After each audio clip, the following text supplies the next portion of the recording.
helping each other to wake up. That's the only thing that's going on here.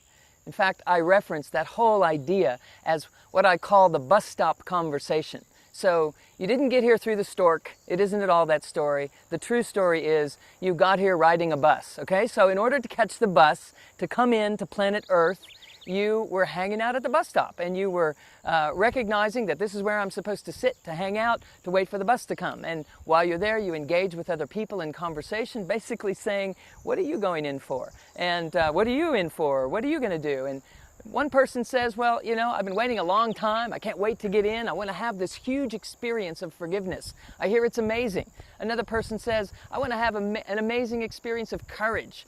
And so the conversation persists, and pretty soon it rolls around to something like, okay, well, how are you going to have this big experience of courage? How are you going to have this big experience of forgiveness? And we start to realize, oh, I guess that means someone's going to have to do something that's kind of nearly unforgivable. And I'm going to have to eventually, after too long of suffering for having not forgiven them, for holding the grudge and holding the anger and contracting in the face of all of that, eventually I'm going to have to recognize that I think I'd rather just go ahead and release this. And in order to do so, because it was so big and perhaps nearly unforgivable, I'm going to have to reach inside myself and find some aspect of myself I didn't even know I had.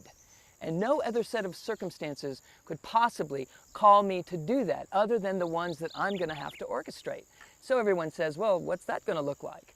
So you say, well, perhaps it's going to be someone drinks too much at happy hour and gets behind the wheel and crosses the center line and hits my car on the way home and has an impact on me, my family. Perhaps I lose some family members over this.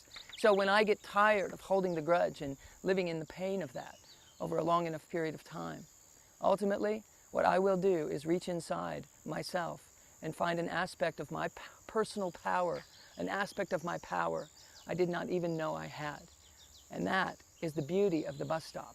Soulful contracts that we make, arrangements through before we ever arrive here that will ensure that we awaken to the truth of our magnificence.